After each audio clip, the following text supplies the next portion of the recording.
Hey, welcome to the 10-minute daily reality check. Sometimes we go 11, sometimes we go 12. Today we're going to talk about a subject that really drives me fucking nuts. I've got three great guys on here from the Mind Pump Media team. We're going to talk about working out, but we're going to talk a little bit about why there are so many men out there who dress like lumberjacks. They're called lumbersexuals, but yet they have not a single muscle on their body, and they think it's okay when they take off their shirt to look like Taylor from Billions. I just don't fucking get that at all.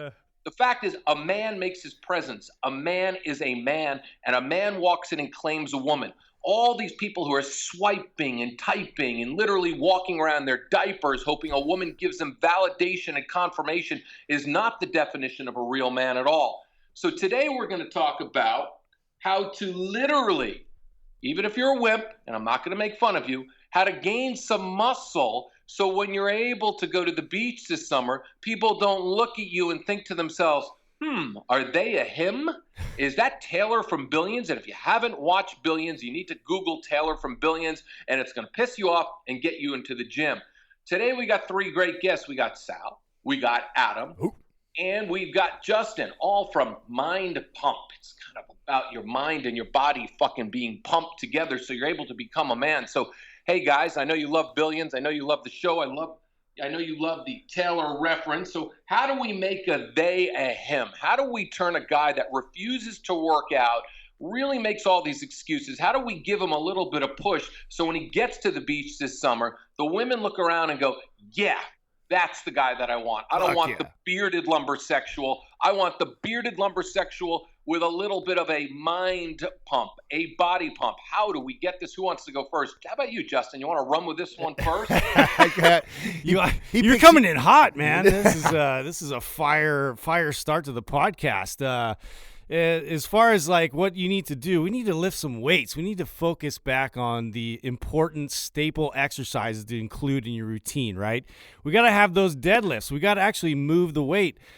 Your body's going to change when you go ahead and you apply these time-tested exercises.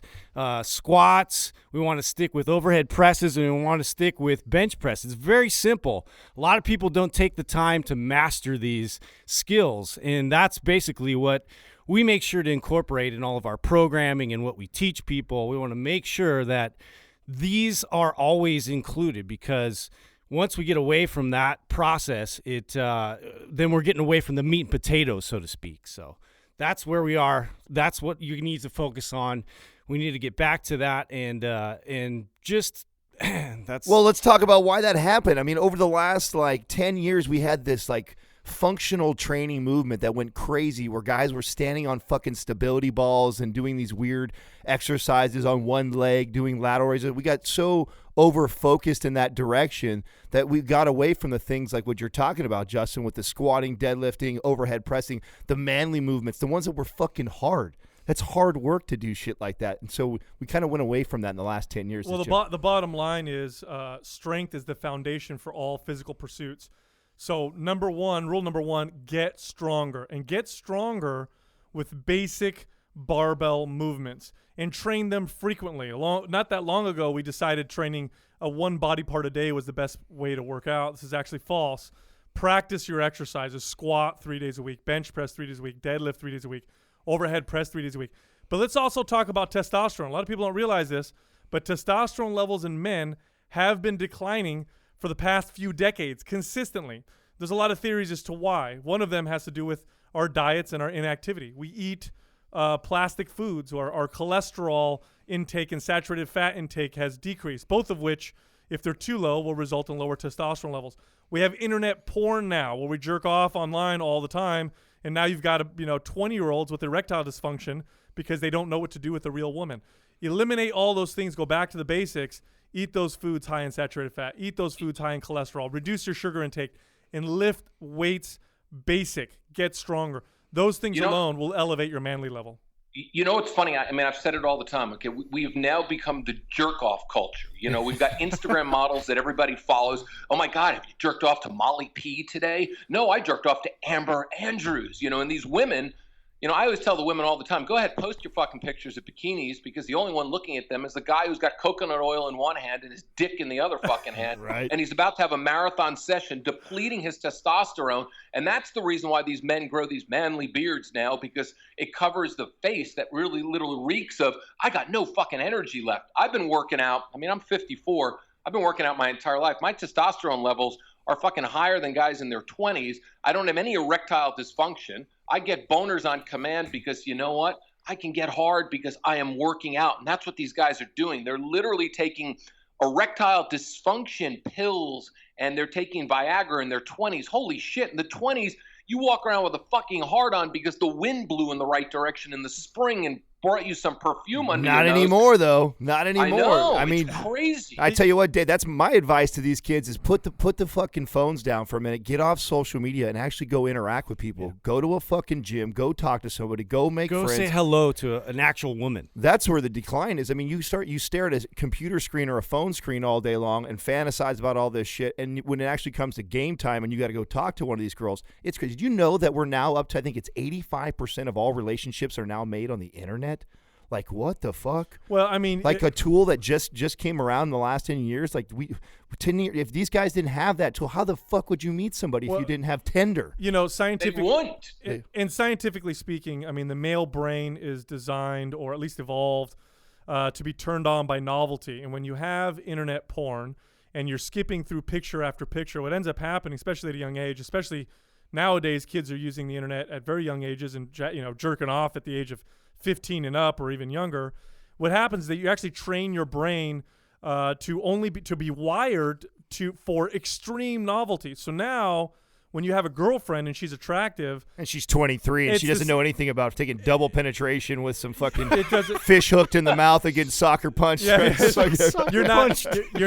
it's not going to work for you, and your brain becomes wired that way. So you she's literally like, with a clown mask on. You literally have to unplug from that. We were at third base last week. What are we doing? And then of course, no activity, bad diet, high sugar intake. You've got this combination of low testosterone, this combination of this, novelty, wired brain.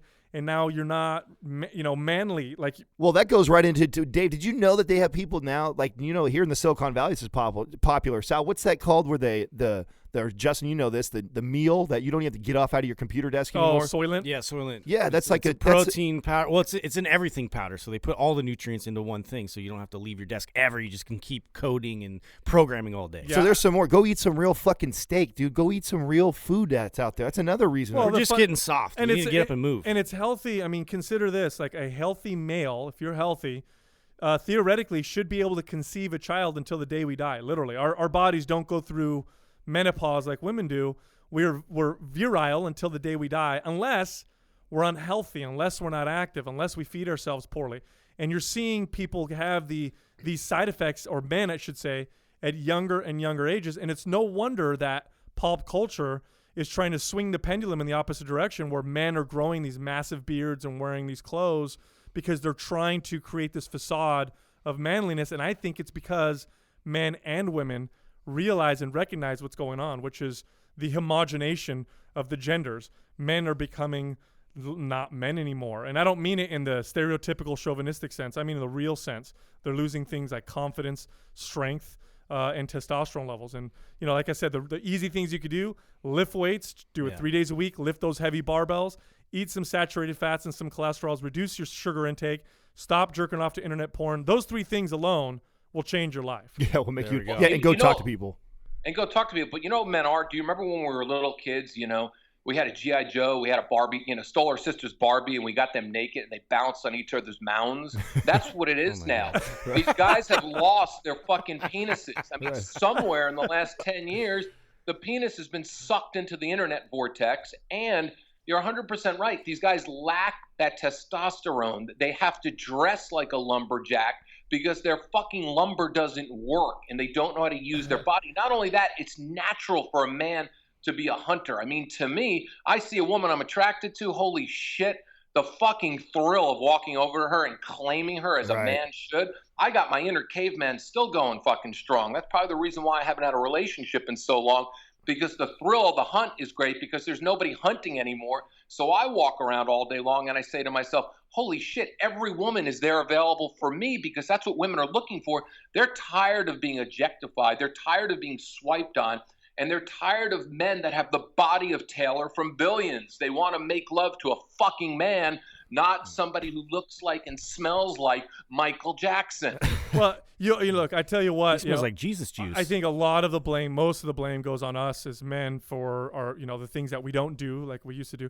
But some of the blame has got to go squarely on women as well. I mean, men are scared now to act like men. Like, if I open the door for a woman today, especially if I'm dating a millennial, right? It's an insult, right? I run the risk of being, a patriarchal male chauvinist because you opened the door for me, or because you stood up for me, or because you paid for dinner, or because of all these stereotypical things that, men supposedly are supposed to do.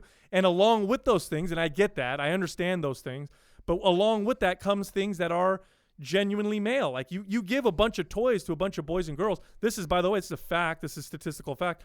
Boys will take Legos and they'll make guns and swords out of them, and girls tend to build houses and other things. But now, yet we course, demonize kids for doing that. and now. It's not true for everybody, but across the board, it tends to be a little bit, that way with men and with boys and with girls. And in schools, it's not encouraged. Shit, kids get kicked out of school. I had to go talk to the principal because my son was drawing pictures of guns, shooting things, and war or whatever.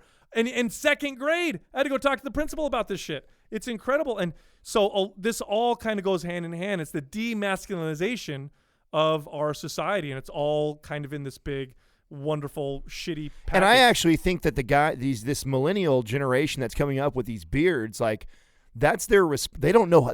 That's the pendulum has swung so far, right? They're trying to swing it back. Their answer is growing a fucking beard and dressing a certain way. That's not the fucking answer, but that's them trying to find the answer. So I don't blame them as much as I blame society, like Sal says. We've driven them this way. We did a whole episode on the decline of the modern male, and this was what we talked about was, man, we've been heading this direction for some time, and if we don't fucking stop it sooner or later, we are going to become fucking one. And then you throw in xenoestrogens found in our pesticides and chemicals in our foods, and the plastics that we use, and the change in the American diet, where it went from a diet that was heavier in things like saturated fats and cholesterols, like I talked about before, now to diets that are high in grains, and we're literally castrating ourselves. Again, a male today at 30 has the testosterone levels of a 50-year-old male 20 or 30 years ago. That's a big difference. That's not something that you sneeze at.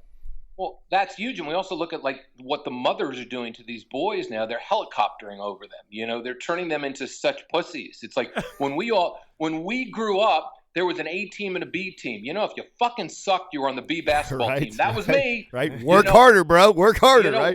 I had to work harder, man. I had to work on my jump shot, man. I was not good.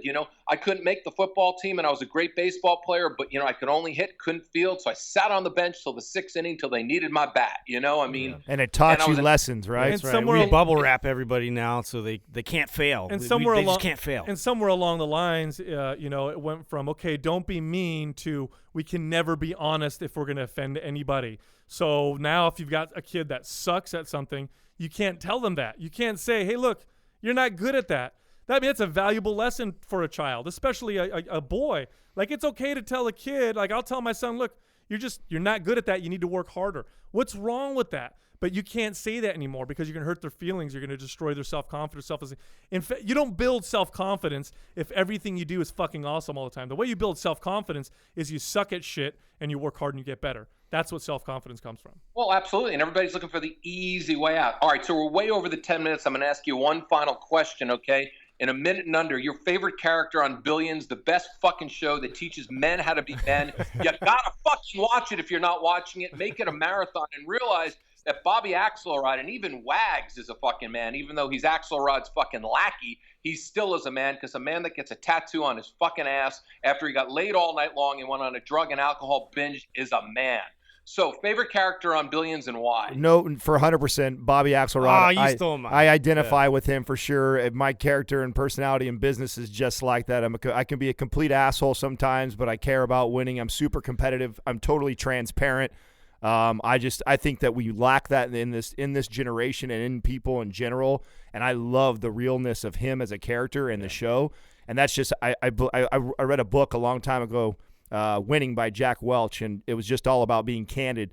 I took that into my business life, and it changed everything for me. So learning to be that personality and being very direct and not afraid of hurting somebody's feelings or my feelings being hurt or people rejecting what I have to say. So I appreciate his transparency, his straightforwardness, and that his little bit of his assholeness that he's got in him. I think I say the same thing as far as Bobby Axelrod, but I look at it more from his relationship with his wife, and I watched that show actually with my wife, and we love it because they both kind of come from just coming from the background that they both kind of shared together coming up into money, and they both lean on each other a lot, and he's pretty transparent with the way that he interacts with her and how he does business and operates. So I appreciate that. Now I actually don't watch the show Billions because I'm usually too busy eating a steak with egg yolks on it while I'm banging my girlfriend. There it is, and lifting heavy weights. Yeah, the single guy is always like, yeah, I don't need to do Sunday night television quite yet. The married guys are like, fucking Sunday night television. We look forward to that shit. It's like, sign me up, man. Been dealing with the kids. I got to tell you, Bobby Axelrod, best character on TV for men to emulate. Literally, if you want to understand how to be a sensitive yet confident man and powerful man, and combine all the things that I've been teaching and you guys teach as well too. This is what a man is all about. A man makes a fucking decision. A man makes a mistake. He figures out how to get out of it. He figures out how to make money out of it. He figures out the lesson. He pushes his employees the right way, and he fucking respects his woman. Last Sunday's episode, for all of you that did not watch it, it's a must-watch 2 times over. Anyway, guys, where can they reach you? They can find our podcast. It's Mind Pump. You can find it on iTunes. And we also have a pretty active Instagram account. You can find it at Mind Pump Media, and then we all have our own personal Instagram accounts. Mine is at Mind Pump Sal, Adam is at Mind Pump Adam, and Justin's at Mind Pump Justin. Awesome. Gentlemen, this was fucking great. We'll do it again. We'll talk about, maybe next time we'll talk about the American Playboy thing you got to watch with Hugh Hefner. Once you watch that, you'll realize that you know it all, because everybody is a brand, and until you understand what brand you are, you can be Bobby Axelrod or you could be Lumberjack Sapio homosexual. Oh, I didn't say homosexual. I'm sorry, guys. I didn't mean to call you Taylor. So anyway, gentlemen, being a man is what this show is all about. I appreciate you guys pumping on and talking up and not fucking holding back, because that's what my audience respects. And I will see you all soon. Don't forget to tune in tomorrow. 10-minute daily reality check. Tomorrow's reality. I don't know what it's going to be until I wake up, because every day has the different reality in my world. Fuck yeah, man. Right on. Thank you. Yeah.